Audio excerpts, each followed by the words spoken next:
पूरी? तो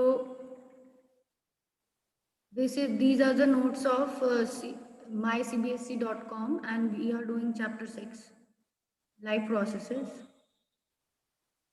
And this topic is which we will be studying is, again we will be quickly revising the transportation, because we are on the transportation only topic. Then the next life process is excretion, which is the last life process which is left. तो transportation हमने समझ लिया, हमने plant की transportation भी समझ ली है, हमने एनिमल की ट्रांसपोर्टेशन में हार्ट पढ़ा, आर्टरीज, वेन्स पढ़ी, और हमें ट्रांसपोर्टेशन से ये समझ में आया कि ट्रांसपोर्टेशन एक ऐसी लाइफ प्रोसेस है कि जो चीज़ों को हमारे बॉडी के अंदर घुमाती है, मतलब एक जगह से दूसरी जगह कोई चीज़ मूव करती है, सब जगह चीज़ डिस्ट्रीब्यूट होती है, चाहे वो कुछ भी हो, चाहे वो ऑक्सीजन हो, चाहे वो खाना हो जो हमने खाया है, ठीक है, चाहे वो हमारे हॉर्मोन्स हो, एक पार्ट से दूसरे पार्ट में अगर that substance is moving, we say that it is due to transportation.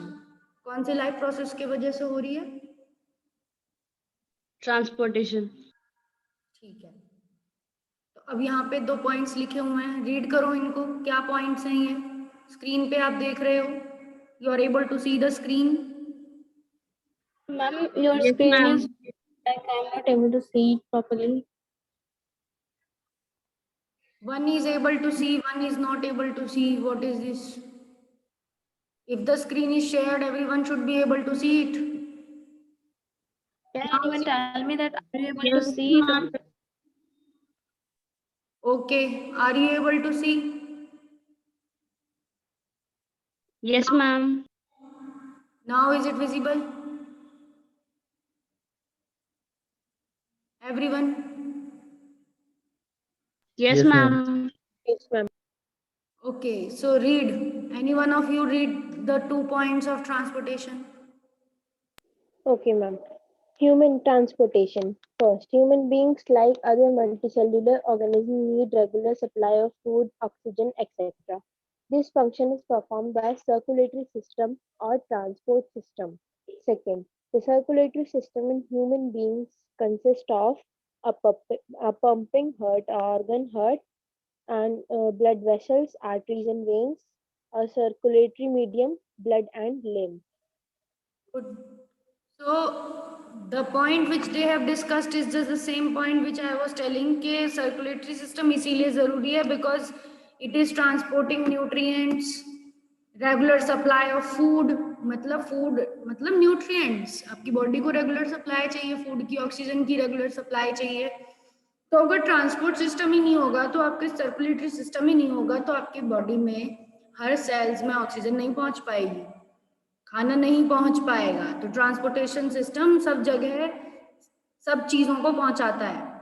Circulatory system consist करता है 3 चीज़ों का, जैसे कि बताया, हार्ट है जो कि पंपिंग ऑर्गन है, जो खून का दौरा बनाता है, खून का एक बहाव बनाता है। पंपिंग ऑर्गन है, पंप की तरह काम करता है। पंप क्या करती है? जब हम पंप, जैसे हम अगर कूलर की पंप की बात करें, हम वहां से पंप ऑन करते हैं, टक बटन दबाते हैं, तो पंप क्या करती है? कूलर की पानी में पड़ी होती है, उस पानी को पकड़ती है, पानी को लेती है और उस पानी को लेकर तीनों पाइपों में ऊपर चढ़ाती है और उन पाइपों से उस जालियों पे भेजती है। फिर वो पानी नीचे गिरता है, वो पानी वापस से पंप ऊपर चढ़ाती है, ये सर्कुलेशन करती रहती है। ये काम करना किसका काम है? अगर खून की बात करें तो खून को ऐसे कौन लेगा और वापस भेजेगा, फिर लेगा, फिर वापस भेजेगा, फिर लेगा, फिर वापस भेजेगा? कौन करेगा ये काम हमारी बॉडी में? पंप का काम कौन करेगा? Ma'am, heart. हार्ट करेगा, ठीक है। हार्ट सारा ब्लड लेगा बॉडी से, फिर उसको ऑक्सीजनेट करेगा, लंग्स को भेजेगा, लंग्स उसे ऑक्सीजनेट करेंगे, फिर हार्ट लेगा उस खून को और फिर पूरी बॉडी में भेजेगा। और यही सर्कुलेशन हार्ट एक पंप की तरह काम करेगा, जो बार बार खून को बॉडी से लेगा, बार बार उसे ऑक्सीजनेट करेगा और दोबारा से उसे भेजेगा। और वो लेगा किन की मदद से और भेजेगा किन की मदद से? ब्लड वेसल्स की मदद से। ब्लड वेसल्स में ये खून सब जगह पहुंचेगा। और क्या चीज फ्लो हो रही है? सर्कुलेटरी मीडियम क्या है जो ट्रांसपोर्टेशन करवा रहा है? ब्लड है। या तो ब्लड है, It is blood. Major amount में ब्लड है, थोड़े से अमाउंट में लिम्फ है, क्योंकि ब्लड से ही लिम्फ जनरेट होता है। आपने खूब अच्छे से आप जानते हो कि ब्लड जब कैपिलरी से खूब प्रेशर में जाता है तो वहां से लीकेज हो जाता है कुछ लिक्विड का, उसी को क्या कहते हैं? उस लिक्विड को क्या कहते हैं जो ब्लड से लीक हो जाता है कैपिलरीज से? Lymph. लिम्फ कहते Ma'am, lymph. हैं। तो ऐसे ये सर्कुलेटरी मीडियम है दोनों, ब्लड और लिम्फ। फिर एक नीचे एक फ्लो चार्ट बना रखा है जिसमें ब्लड सर्कुलेशन और ह्यूमन हार्ट का पूरा पैसेज बताया है कि किस तरीके से ट्रांसपोर्ट होता है। इसे एक्सप्लेन करो। अब कोई दूसरा बच्चा एक्सप्लेन करेगा, जिसने ये पॉइंट्स पढ़े थे वो नहीं। अब नेक्स्ट बच्चा इस फ्लो चार्ट को एक्सप्लेन करो जो नीचे बना हुआ Okay, है। ma'am. Ma'am, it is saying that vena cava transport deoxygenated blood from our body to right atrium, and then right atrium contract and give blood to right ventricle. Then the right ventricle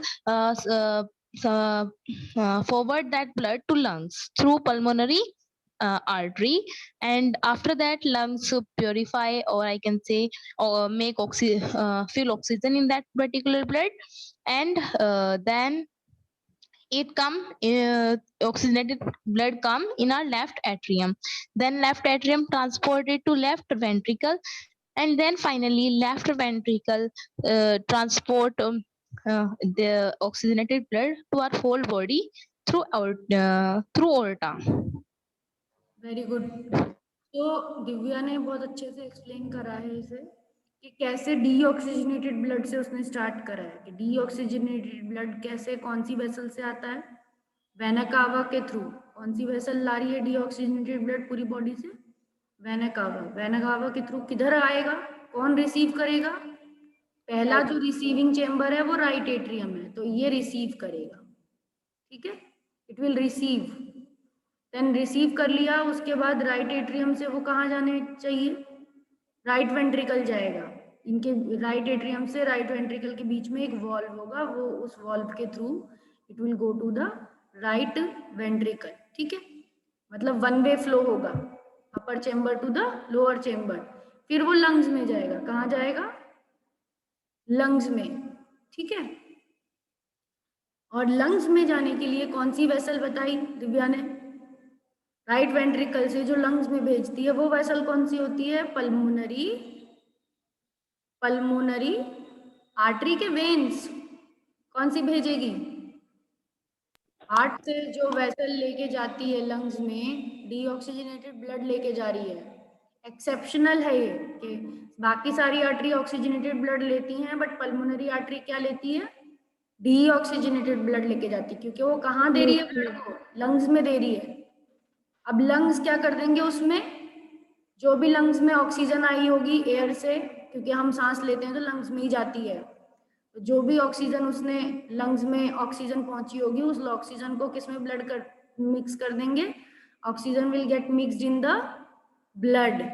अब ये blood कैसा हो जाएगा? Oxygen rich blood हो जाएगा। It will become oxygen rich blood. ठीक है, oxygen plus हो गई इसमें, ऑक्सीजन O2 प्लस ब्लड। अब ये ऑक्सीजनेटेड ब्लड कहाँ आ गया? ये ऑक्सीजनेटेड ब्लड को रिसीव करने वाला चेंबर कौन होगा? Left atrium. ये लेफ्ट एट्रियम है। अब ये किसके थ्रू आया होगा? ऑक्सीजनेटेड ब्लड आया है लंग्स से, तो कौन? Pulmonary vein के through, ma'am. पल्मोनरी वेन्स के थ्रू आता है। किसके थ्रू आता है ये याद रखना है। कौन सी वेसल लेके आ रही है, कौन सी वेसल लेके जाती है? तो लेके जाती है लंग्स में पल्मोनरी आर्टरी, और वहां से जो वापस हार्ट में लेके आती है वो कौन सी वेसल है? Pulmonary vein. ठीक है, पीवी। पल्मोनरी वेन लेके आ जाती है, उसे लेफ्ट एट्रियम में भेज देती है। लेफ्ट एट्रियम से वो कहाँ चला जाता है? फिर दोबारा से वॉल्व की मदद से एक और वॉल्व आता है। लेफ्ट साइड में भी हार्ट में एक वॉल्व है, मतलब एक ही डायरेक्शन में जाएगा। लेफ्ट एट्रियम से हमेशा लेफ्ट वेंट्रिकल में ही जाएगा, कभी उल्टा नहीं जाएगा, क्योंकि वॉल्व हमेशा एक ही डायरेक्शन में फ्लो कराते हैं। अब लेफ्ट वेंट्रिकल से कौन सी वेसल के थ्रू बॉडी पार्ट्स में जाएगा ऑक्सीजनेटेड ब्लड? एओर्टा, इसमें इस वेसल का नाम लिखा ही हुआ है। एओर्टा के थ्रू पूरी बॉडी में चला जाएगा। छोटी छोटी आर्टरीज, एओर्टा से भी और छोटी छोटी आर्टरीज की ब्रांचेस बनेंगी, मल्टीपल ब्रांचेस होती जाएंगी और हर टिश्यू तक आर्ट्रियोल्स पहुंचेंगे, हर बॉडी पार्ट तक आर्ट्रियोल्स पहुंचेंगे, आर्टरीज के भी छोटे छोटे से ब्रांचेस। और फिर वो आर्ट्रियोल्स किस में बदलेंगे? टिश्यू लेवल पे कैपिलरी में बदलेंगे, क्योंकि कैपिलरी की वॉल सबसे पतली होती हैं। टिश्यू लेवल पे वो कैपिलरीज में बदलेंगे और कैपिलरीज से फिर वेन्यूल्स में बदलेंगी और वेन्यूल्स फिर किस में बदलेंगे? सारे वेन्यूल्स वेन्स में बदलेंगे और सारी वेन्स आकर जुड़कर डीऑक्सीजनेटेड ब्लड एक सबसे लार्जेस्ट वेन में देंगी, जिसका नाम क्या है? Vena cava.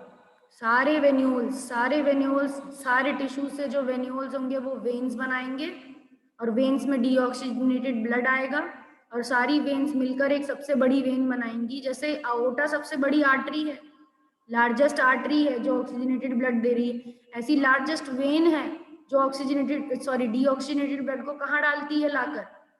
राइट एट्रियम में। राइट एट्रियम में एक बार डीऑक्सीजनेटेड ब्लड आ गया, अब वो वापस से वॉल्व के थ्रू, किसके थ्रू? वापस से वॉल्व के थ्रू कहाँ आ जाएगा? क्योंकि अब उसमें कम ऑक्सीजन है तो अब उसे फिर दोबारा लंग्स के पास जाना पड़ेगा। तो वॉल्व के थ्रू वो कौन से चैम्बर में रिसीव होगा? राइट वेंट्रिकल में रिसीव होगा। राइट एट्रियम से डायरेक्टली उसके ही नीचे वाले चैम्बर राइट वेंट्रिकल में आ जाएगा। अब राइट वेंट्रिकल उसे कहाँ भेजने के लिए तैयार करेगा? लंग्स में भेजने के लिए रेडी करेगा। किसके थ्रू भेजेगा? पल्मोनरी आर्टरी के थ्रू भेजेगा। ठीक है, फिर यही साइकिल वापस से शुरू हो जाएगी।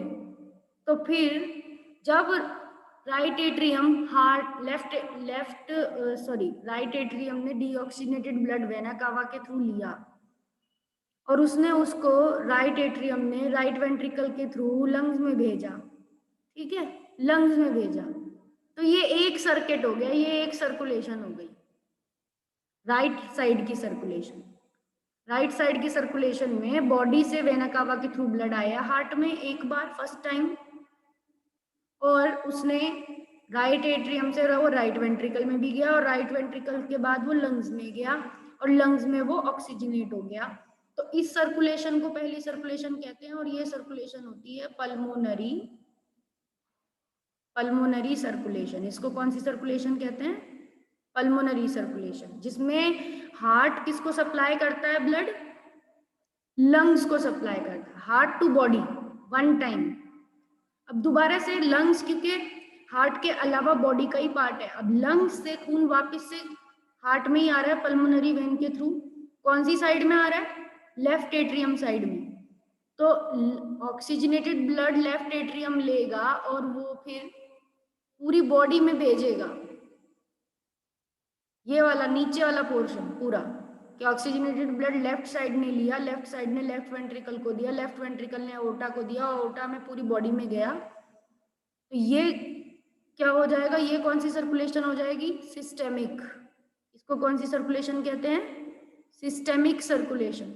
इसमें ब्लड, ऑक्सीजनेटेड ब्लड हार्ट की लेफ्ट साइड बॉडी को भेजती है। तो हार्ट में हमेशा दो सर्कुलेशन चल रहे होते हैं, एक लेफ्ट साइड कर रहा होता है बॉडी को सर्कुलेट और एक राइट साइड कर रहा होता है डीऑक्सीजनेटेड ब्लड को पल्मोनरी मतलब लंग्स में सर्कुलेट। डबल सर्कुलेशन चल रहे होते हैं हार्ट में हमेशा। क्लियर? डबल सर्कुलेशन क्लियर हुआ सबको कि डबल सर्कुलेशन? Yes, ma'am. ठीक है, अब नेक्स्ट यहाँ हार्ट का वही डायग्राम है, डबल सर्कुलेशन का डेफिनेशन लिखी है। बताओ, पढ़ो इसे, डबल सर्कुलेशन की सब डेफिनेशन को रीड करो इसे कोई बच्चा, दूसरा बच्चा पढ़े। Blood travels twice through the heart in one complete cycle of the body. Pulmonary circulation. When blood moves from the heart to the lungs and back to the heart, that is pulmonary circulation. Systematic circulation. When blood moves from the heart to the rest of the body and back to the heart, that is systematic circulation. हाँ, तो pulmonary circulation में कहाँ से blood heart से lungs में, ये lungs है, ये स्पेलिंग मिस्टेक है, इट इज लंग्स, हग्स लिखा है यहाँ पे, लंग्स है। तो blood moves from heart to lungs and back to heart. Heart से लंग्स में जाएगा और लंग्स से वापस हार्ट में आएगा, यानी कि राइट साइड से लंग्स में गया और लंग्स से हार्ट की लेफ्ट साइड में आ गया। तो ये कौन सी सर्कुलेशन हो गई? Pulmonary circulation. अब लेफ्ट साइड ने, हार्ट के लेफ्ट साइड ने रेस्ट ऑफ द बॉडी में भेजा और बैक टू वापस कहाँ भेज दिया? हार्ट में। तो ये कौन सी सर्कुलेशन हो गई? सिस्टमिक। मतलब बॉडी में जब सर्कुलेट किया गया और वापस से हार्ट में आ गया, हार्ट से वापस हार्ट में आया, तो एक दूसरी साइकिल पूरी हो गई, दूसरी सर्कुलेशन पूरी हो गई। यहाँ पे भी हार्ट से लंग्स में गया और वापस कहाँ पे आया? हार्ट में आ गया। साइकिल तभी चीज होती है जैसे 1 से शुरू हो, देन 2 पे जाए और फिर 3 पे जाए और फिर वापस से 1 पे ही आ जाए। तो इस चीज को साइकिल कहते हैं। जो जहां से शुरू हो रहा है वहीं पे वापस आ रहा है, तो उसको साइकिल कहते हैं। तो अगर ब्लड, कहने का मतलब ये है, ब्लड हार्ट, राइट ब्लड कह सकते हैं, राइट वेंट्रिकल से पल्मोनरी आर्टरी के थ्रू लंग्स में गया, ठीक है, और फिर लंग्स में जाने के बाद हार्ट वापस से पल्मोनरी वेन के थ्रू लेफ्ट एट्रियम में आ गया। कहाँ आ गया? ऑक्सीजनेट होके लेफ्ट साइड आ गया। राइट वेंट्रिकल से कहाँ गया था? लंग्स में गया था। लंग्स से ऑक्सीजनेट होके वापस कहाँ आया? हार्ट में। तो ये बोल रहा है blood moves from heart to lungs and back to heart. This is first pulmonary circulation. Now एक बार लंग्स यहाँ आ गया, हार्ट में आ गया, तो लेफ्ट एट्रियम से लेफ्ट वेंट्रिकल में गया, अओर्टा में गया, फिर दोबारा बॉडी में गया, पूरी बॉडी के सिस्टम में गया, फुल बॉडी सिस्टम्स। तो इस बार बॉडी के सिस्टम्स में गया और फिर वापस से बॉडी के सिस्टम से वेना कावा के थ्रू कहाँ आ गया? हार्ट में आ गया, राइट साइड में। क्लियर? ये कौन सी सर्कुलेशन हो गई जिसमें बॉडी के सिस्टम्स इन्वॉल्व हुए? दूसरी तरह की सर्कुलेशन के हार्ट लेफ्ट वेंट्रिकल से, heart from the left ventricle is pass to the through aorta to the rest body, पूरी बॉडी में गया, and back to the heart. Back to the heart मतलब वेना कावा से वापस से किधर आ गया? राइट एट्रियम में आ गया। कहाँ आ गया? राइट एट्रियम में। तो ये दूसरी सर्कुलेशन हो गई। Clear? Is it clear to you? किसकी बात हो रही है? Yes, ma'am. जब लंग्स में सर्कुलेट होगा तो पल्मोनरी, मैंने बताया भी था, लंग्स से मतलब होता है पल्मोनरी, कुछ चीज लंग्स रिलेटेड होती है ना पल्मोनरी। जब पूरे लंग्स को छोड़कर बाकी पूरी बॉडी की बात हो रही है तब कौन सा सर्कुलेशन है? Systemic. Rest of the body की बात हो रही है, तो रेस्ट ऑफ द बॉडी में सारे सिस्टम्स आ गए, तो उस सब में ब्लड पास हो रहा है, तो वो होते हैं सिस्टमिक सर्कुलेशन। तो दो तरह की सर्कुलेशन है। क्लियर? नाउ ब्लड का एक पूरा फ्लोचार्ट बनाया हुआ है, इसको जल्दी से रीड करो। दूसरा बच्चा रीड करो, कोई और बच्चा रीड करो, सभी लोगों को चांस दो। कोई भी पढ़ सकता है, कार्तिक, कुणाल, रिया, स्नेहा, दिनेश, अंशिका, कोई भी पढ़ सकता है, अक्षत। इसे पढ़ो फ्लोचार्ट को, ब्लड के फ्लोचार्ट को रीड करो। How will you read this flowchart? जल्दी से पढ़ो, इतना टाइम नहीं है, जल्दी से पढ़ो जिसको भी पढ़ना है। Ma'am, can I read it again?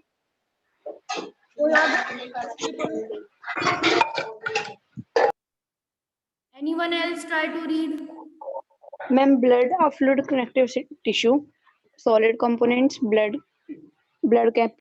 corpuscles, blood corpuscles या ब्लड सेल्स बोल सकते हो, सिंपल ब्लड सेल्स को ही ब्लड कॉर्पसेल्स कहते हैं, ठीक है? ब्लड सेल्स बोल सकते हो अगर कॉर्पसेल्स नहीं बोलना तो। Liquid complement, plasma. ठीक है, आगे पढ़ो। ब्लड सेल्स में कौन कौन से सेल्स हैं और उनके क्या क्या वर्क हैं, जल्दी पढ़ो। Ma'am, RBC carries respiratory gas O2 and CO2. Contain Hb, impart red color to the blood. ठीक है, Hb का मतलब यहाँ पे बच्चों, Hb का मतलब क्या है? Contain Hb। Hb क्या है? Hb किसकी शॉर्ट फॉर्म है? ब्लड में क्या होता है? HB नाम का hemoglobin. हाँ हीमोग्लोबिन जो रेड कलर देता है। अब आगे बढ़ो। Blood platelets help in blood clotting. ठीक है, ब्लड प्लेटलेट्स ब्लड क्लॉटिंग कराते हैं, यानी कि जब भी चोट लगती है तो ब्लीडिंग को कौन रोकता है? Blood platelets. WBCs पढ़ो। WBCs provide body defense by engulfing the germs producing antibodies. हाँ, ब्लड WBCs डिफेंस के लिए एंटीबॉडीज बनाते हैं जो कि अगर कीटाणु अंदर आ जाएं तो उनको या तो खा लेते हैं, कीटाणुओं को खा के खत्म कर देते हैं, हजम कर जाते हैं, या तो एंटीबॉडीज बना के मार देते हैं। तो WBC डिफेंस बनाते हैं। डिफेंस मतलब लड़ाई करने वाले सेल्स। डिफेंस हमारी इंडिया की डिफेंस होती है, उसमें क्या आती हैं? आर्मी, नेवी, है ना, एयरफोर्स, ये डिफेंस सर्विसेज हैं। तो ये फाइटर होती हैं, ये सेवियर होती हैं, प्रोटेक्टर होते हैं। तो WBC सेवियर प्रोटेक्टर होते हैं। आगे बढ़ो।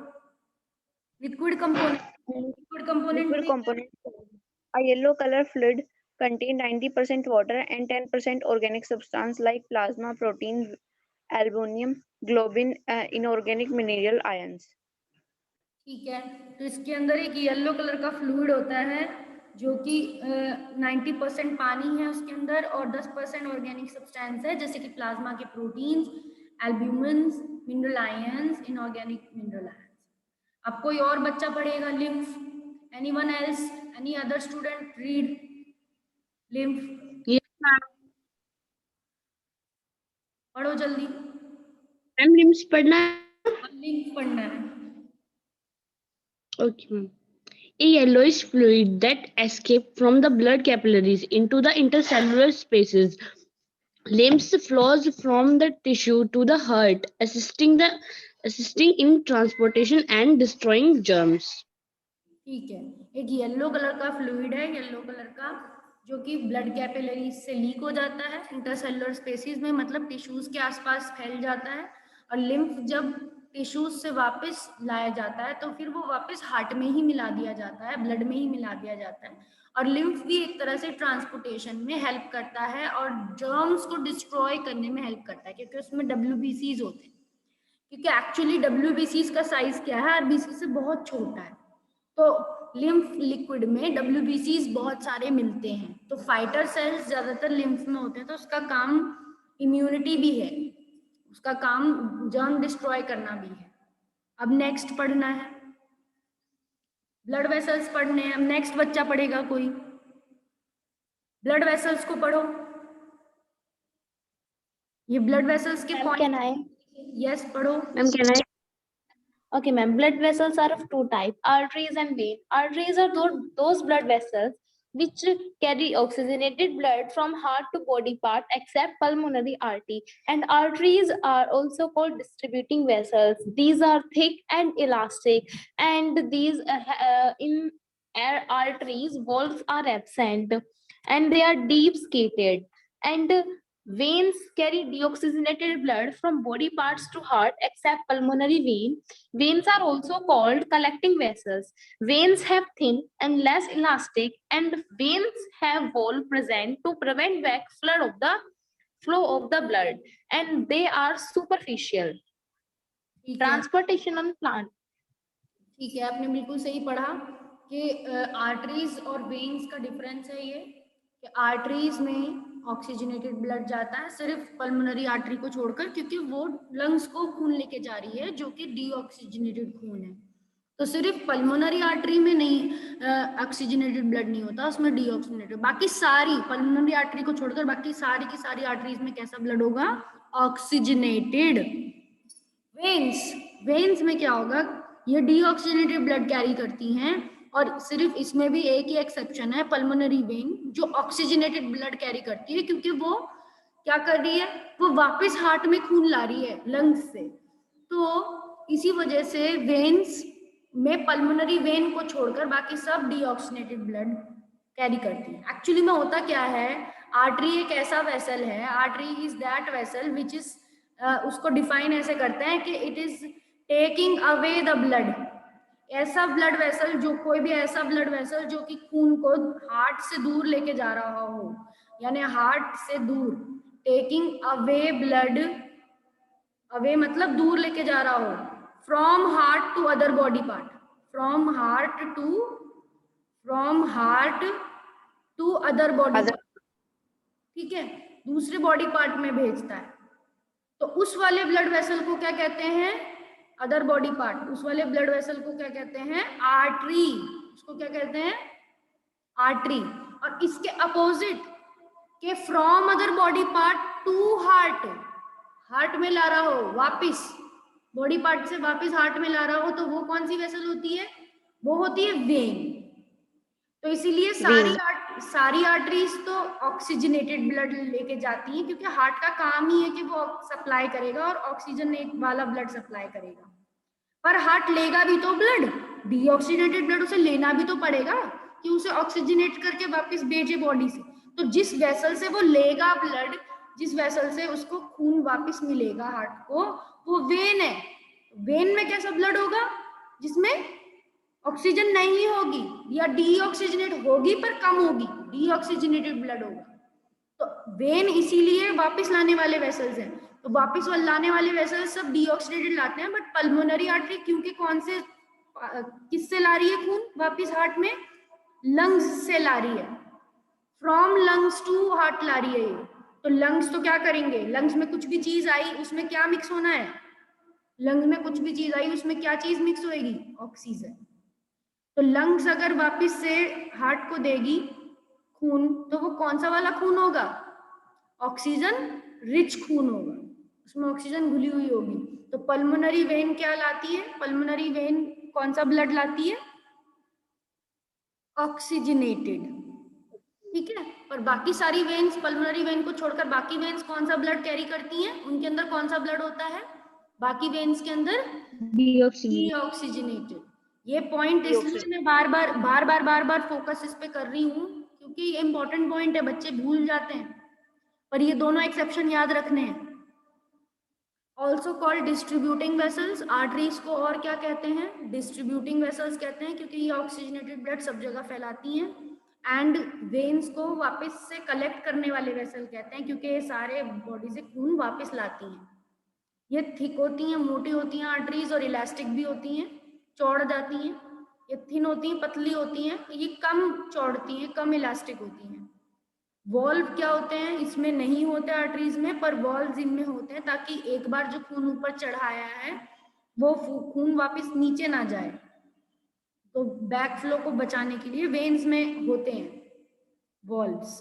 डीप सीटेड होती हैं, अंदर गहरी होती हैं आर्टरीज, जो हमें ऊपर से ये हरी हरी खाल के नीचे हरी हरी नसें दिखती हैं, ये आर्टरीज नहीं होती हैं, ये क्या होती हैं, वेन्स होती हैं, ठीक है। सुपरफिशियल जो हमें दिख रही है हरी हरी, हाथ में हम बोलते हैं, हम जोर से मुट्ठी बंद करते हैं तो हमारी नसें दिख रही हैं हाथ की, या ज्यादा मेहनत का काम कर लिया हाथ की नसें दिख रही हैं, तो वो नसें एक्चुअली में वो आर्टरीज नहीं है, वो कौन सी हैं, वेन्स होती हैं। आर्टरीज क्या होती हैं, डीप सीटेड होती हैं। कभी कभी अगर आर्टरीज में कोई काम करना हो डॉक्टर को, तो उसे ढूंढनी पड़ती है आर्टरी, बहुत ज्यादा मेहनत से उसे आर्टरी मिलती है, ठीक है। और जब डॉक्टर को अगर कोई सिंपल सा इंजेक्शन लगाना हो तो वो वेन में लगा देता है, ऊपर ही ऊपर लगा देता है, ठीक है। थोड़ा सा ऐसे ऐसे करके मारेगा बाजू पे 2-3 बार, और फिर उसे वेन मिल जाएगी और उस वेन में लगा देगा, क्योंकि वो इंट्रावेनर क्या होता है, इंजेक्शन होता है। अलग अलग वाले इंजेक्शन होते हैं, एक आईवी इंजेक्शंस होते हैं, एक आईएम इंजेक्शंस होते हैं, इंट्रामस्कुलर। जो इंट्रामस्कुलर होते हैं वो मसल्स में लगते हैं, जो इंट्रावेनस होते हैं वो वेन्स में लगाए जाते हैं। तो वो थोड़ा सा रबर बैंड बांधता है, हाथ पे 2-3 बार ऐसे टप टप करता है, उसे वेन मिल जाती है और उस वेन में वो इंजेक्शन लगा देता है, दवाई लगा देता है। तो वेन सुपरफिशियल होती हैं।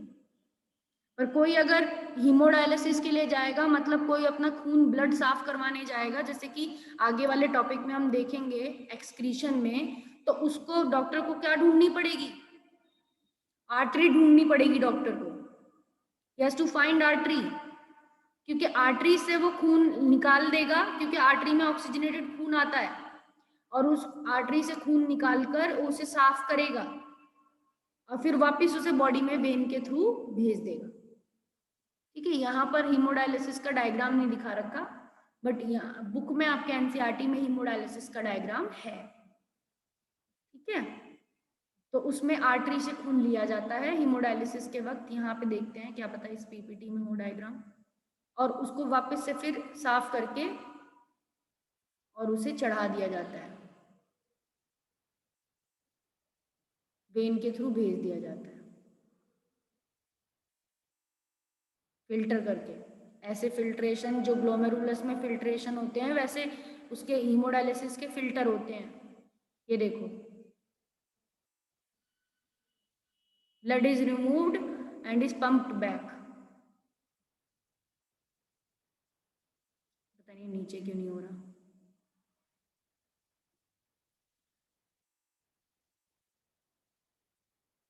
देख रहे हो?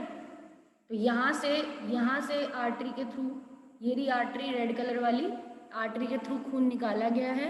उस खून को पंप के थ्रू किस में डाला गया है? फ्लो करते हुए एक डायलिसिंग मशीन में डाला गया है, और चारों तरफ उसके डायलिसिंग फ्लूइड भरा हुआ है, जो फ्लूइड कंटिन्यूअसली सर्कुलेट होता रहता है, साफ कर करके उसमें जो भी गंदगी खून में से बाहर निकल जाती है वो फ्लूइड वापस चेंज कर दिया जाता है, और साफ खून को वापस से किस में डाल दिया जाता है? वेन के थ्रू डाल दिया जाता है, आर्टरी से निकाल के वेन में डाल दिया जाता है। Ma'am, is it artificial kidney? Artificial kidney बोलते हैं हाँ इसको। ये हीमोडायलिसिस है, खून जिनकी किडनी में किसी ना किसी तरह का बहुत मेजर डैमेज आता है, जिनकी किडनी टॉक्सिन को रिमूव नहीं कर पाई, वो वेन के थ्रू साफ करते हैं। Clear? So, ma'am, will humans survive for many years with this? Yes, up to few years the human can survive, but kidney transplant करवा दोगे तो उसके जीवन होएगा, वरना वो ज्यादा टाइम तक नहीं, कुछ सालों तक चल सकता है ये प्रोसेस, पर ज्यादा सालों तक अगर कराना है तो you have to do kidney transplant, क्योंकि ये प्रोसेस Okay, ma'am. 3 महीने में 2 महीने में बार बार करवाना पड़ता है, on the basis of kidney कितनी खराब है। ठीक है, तो ये एक सिर्फ एक मैनेजमेंट तरीका है कि जब कोई और रास्ता नहीं बचा सफाई करने का तो हीमोडायलिसिस करवा लिया, बट स्टिल किडनी का रिक्वायरमेंट रहता है। ठीक है, तो अब हम एक्सक्रीटरी सिस्टम का पढ़ेंगे, वो तो हम कल से पढ़ेंगे। ठीक है, आज का हमने सिर्फ ट्रांसपोर्टेशन का रिवाइज किया था, तो आपका आज का वर्क होगा कि एनसीईआरटी के जो ब्लू क्वेश्चन है ट्रांसपोर्टेशन रिलेटेड, वो क्वेश्चंस आप करोगे। You will do the questions given after the transportation. Clear? Okay, ma'am. Okay, ma'am. Your homework to do blue questions after the topic transportation. So I am ending the class.